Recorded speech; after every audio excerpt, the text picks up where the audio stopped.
gathering. In the picture, you can see it had a tiled floor, and there's a stone bench, a low stone bench that went down the inside of the walls, and that's where the monks would sit on. So this is a pretty posh one, but it gives you an idea of what it would have been like. Here, all the buildings in a friary were arranged around the cloister, and the chapter house opened out of the cloister. So if you were a friar, you might be contemplating in the cloister, and then you might go to a meeting with your boss, who was called the guardian, in the chapter house. And this shows where the trench, the pink line, is where the trench cuts through, and it cuts through the wall and the bench in the chapter house, but it doesn't show the whole thing. So imagination is needed. There is the wall, where it says Robert Trench, that's the wall, and the wall's been carried on under the car park. So the yellow line shows where it carried on, and it went all the way up to the cloister. And the same the front. That's where the chapter house wall was, and that's where the center. So it's got two sides. Then just inside that you've got the stone bench.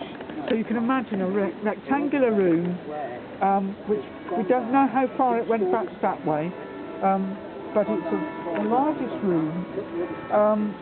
There is the stone bench. There's a bit of the floor left that would have been tiled, and there's a bit of stone bench there, but there was an electrical cable, so they couldn't fully excavate that.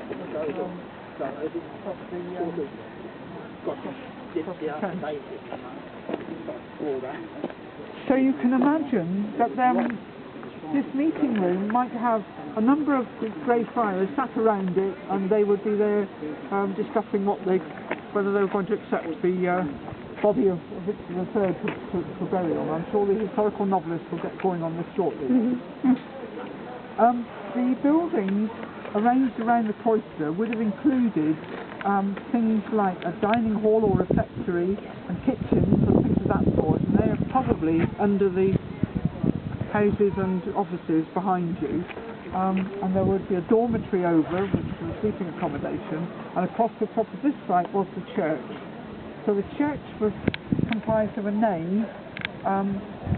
It was divided the nave was divided from the choir by something called the walking place, which is where the cloister walk takes you into the church, and there'd be a belfry over that bit with to call the faithful to prayer. And then there was the choir, which was the high status end of the church, and that's where the friars would sing divine service in choir stalls. Now, during the Wars of the Roses, it was not extraordinary that friars would take in the bodies of people who'd been executed or who'd been killed in battle.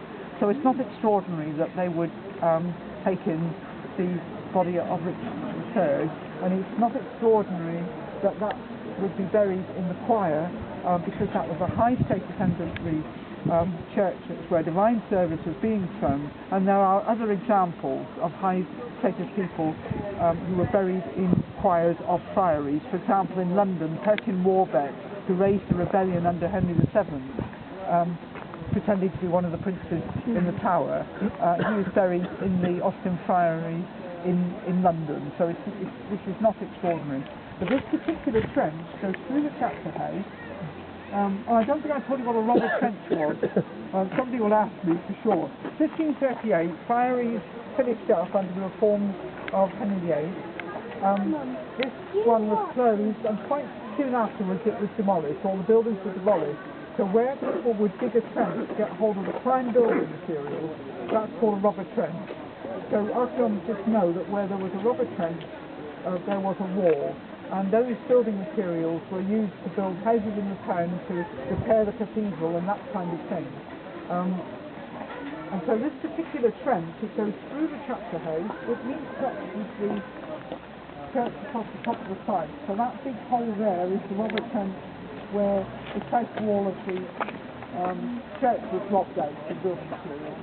The other side of that are brick structures that are parts of the foundations of a Victorian outlet, and then just the other side of that is where the bones were found. It's really very close to Victorian structure, wrecking the whole thing. And there are yellow markers where the bones were found to tell you where the head was and where the feet were. That's your next waterfall.